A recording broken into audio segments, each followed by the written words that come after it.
What's up gamers, Lecture here with the advanced video guide for my Lethal Flash Carino Ringer Blade Snapshot build. My first video for this build goes over how it works and how to get it started, so be sure to watch it if you haven't already. In this video I'll show you how to upgrade the budget version of the build to reach 40 billion DPS. This is currently my favorite build due to how easy it is to get billions of DPS with little investment, and the ceiling for its max damage is quite high. I've also made the build tanky enough to survive Time Arc 8 God of Might and Path of the Brave 5. Let's go back to Torchlight University to study game mechanics.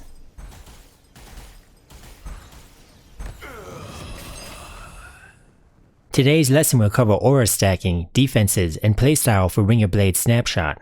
This build is an aura stacker, which means we use seal conversion to fit more of them. The precise version of seal conversion moves the increased seal cost from the support's effect to the mana cost multiplier. Off the beaten track from the Warlock tree sets this mana cost multiplier to 105%, greatly reducing the amount of life reserved for the linked auras. This major node doesn't help with the regular seal conversion because the effect of the skill doesn't change. In fact, it increases the total cost by 5%. After you buy precise seal conversion, the next important aura stacking item is Lone Walker's Boots. You can get up to a whopping 70% aura effect if you meet the required aura count. Some builds can only use 6 or 7 auras and need this value to roll lower, increasing the cost of purchasing them off the trade house. This build makes use of 8 auras, so any requirement is fine and you can save money buying them cheaper. Other sources of aura effect include crafted gear and support skills. Increasing aura effect gives us more damage, energy shield, evasion, movement speed, and elemental resistance, making it extremely worthwhile to stack. Which brings me to our next lesson, defenses. Aura stacking makes it easy to cap our elemental resistances with increased aura effect. With my build setup, you'll only need elemental resistance aura combined with 3 talent points spent at the end of the Warlock tree and 3 Pact Spirit points to cap. You don't need any elemental resistance on your gear, but you do need some corrosion resistance mods. Energy Fortress with aura effect, combined with energy shield increases on gear and talents, can get close to 5k energy shield. Normally, 5k energy shield with capped resistances isn't enough to survive everything in Time Arc 8 maps. You need to add more layers of defense to truly feel tanky. The next defensive layer to add to this build is evasion, since we are already using blur. I found having 2 flat evasion mods on rings combined with nimbleness aura and emergency avoidance support goes a long way for avoiding damage.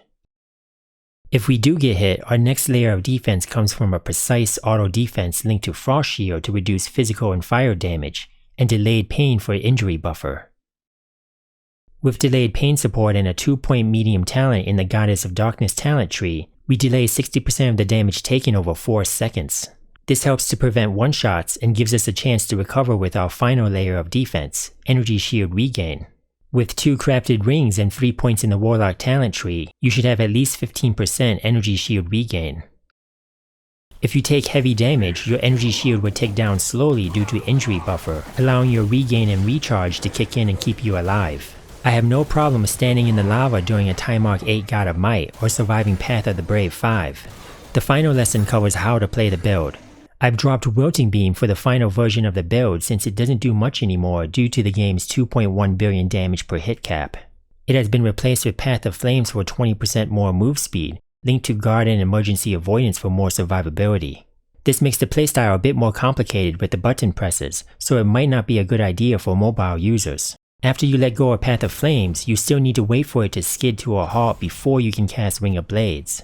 This final animation can be skipped entirely with Blink, allowing you to cast Ring of Blades right away and continue moving again. Hold down Path of Flames to move around and get used to hitting Blink, followed immediately by a tap of Ring of Blades. Then you can cast Entangled Pain and Blurry Steps as needed without interrupting Path of Flames. Let's go over how to upgrade the build to the advanced version. The advanced hero traits are the same as the starter version. You should eventually upgrade to a magic relic with 3 open engram slots and at least 59% hero memory effect.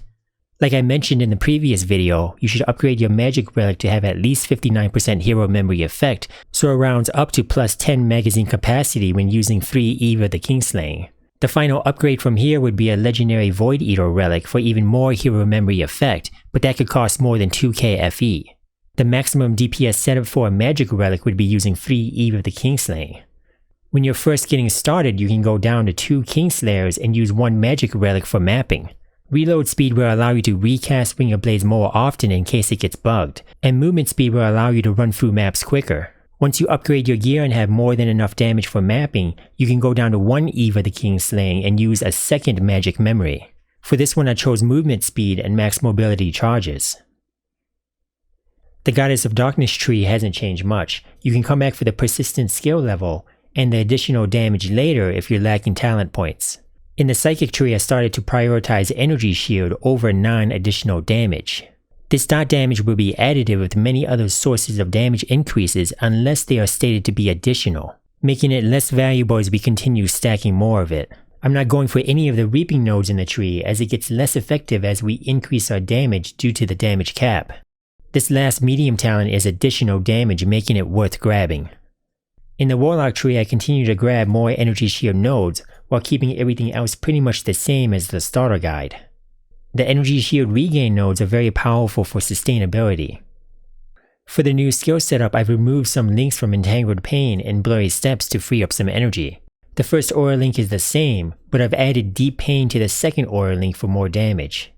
I've also replaced Restrain with Precise Nimbleness to start stacking Evasion for that additional layer of survivability.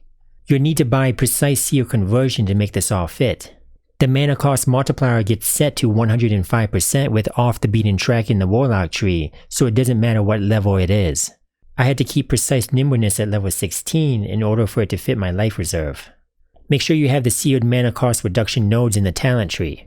You'll have to use a regular Nimbleness if you need to drop below level 16. The blink and auto defense links haven't changed from the starter version of the build. I've kept my magical source at level 13 for a good amount of mana regeneration without sealing too much mana. Eventually you may find yourself wanting to drop Wilting Beam if you already have enough damage. This can be switched to Path of Flames for 20% more move speed, Link to Guard to create Barrier, and Emergency Avoidance for more evasion stacking. This stacks 4 times for more than plus 200% evasion. Our mobility skills include Blurry Steps, Blink, and Path of Flames, and they're all interchangeable. Be warned, using this setup of all 3 mobility skills gets a bit button heavy, and can be hard to play especially for mobile users. For advanced gear you may have upgraded to 2 memory daggers, but the best setup is actually 1 memory with a crafted Guilt Shortblade. The additional ailment damage, plus 2 spell skill level, and base wilt damage are the most important mods on the crafted weapon. Affliction effect and additional stacks of wilt are also very good. The least important stack can be ailment duration or ailment damage since they have quite a bit of diminished returns. The base wilt damage is our most important number being multiplied by everything else. This setup is giving me a decent amount at 979. Remember, this number is only being increased by the base wilt damage percentage on our weapons and the skill level of Ring of Blades. I've switched to crafted rings as they give us most of our survivability, with base evasion, energy shield regain, max energy shield, and erosion resistance. The Sage's ring gives plus 40 max energy shield and the crafting base only costs 1 FE. You can also go for Aura Ring for up to 15% max energy shield.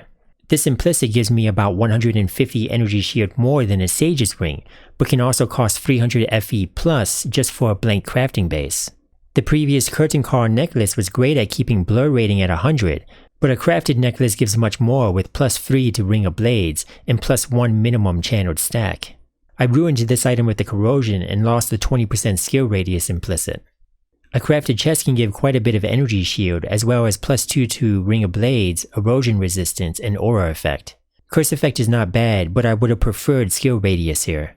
Getting erosion resistance on the chest and 2 rings should cap you.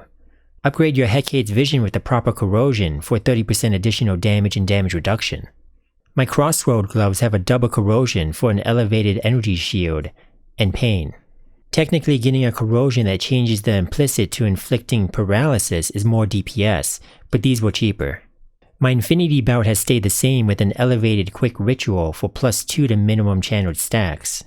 Some other worthwhile stats to get is skill duration and damage reduction at low mana, as well as the max energy shield and barrier absorption. This can also be blur effect. Finally, the biggest purchase is probably the Lone Walker boots. We are using 8 auras for the setup, so you can buy boots with an 8 aura requirement for cheaper. Just try to get your aura effect as high as possible. I have almost 4800 energy shield, making this quite tanky, especially with all the layers of defense we have. The extra base evasion rolls on the crafted rings helps quite a bit. I don't think this tooltip is very accurate, so it's hard to say how much evasion rate we have after all of our buffs. Now that I've shown you the gear, let's find out how much DPS the advanced version has. Now that we no longer need to stand still to channel Wilting Beam, we can use Path of Flames to get all of our mobility skill buffs from our hero traits. The optimal rotation would be Entangled Pain Curse, followed by one tap of Ring of Blades, Blurry Steps, and then holding down Path of Flames, while refreshing Blurry Steps when needed. Ring of Blades spins around clockwise, so I'm going to run in the opposite direction to get the most hits possible. Here we go, running around the dummy, counterclockwise to get the most hits out of Ring of Blades, and the most wilt stacks. The Ring of Blades will fall off here at 10 seconds, and then I will continue to run around just to keep the mobility buffs up. Once the wilt stacks are done, we're just going to stand next to the dummy and allow the frost shield to keep the training dummy active and prevent it from timing out. Now we just wait until the damage drops below this 1 billion damage cap.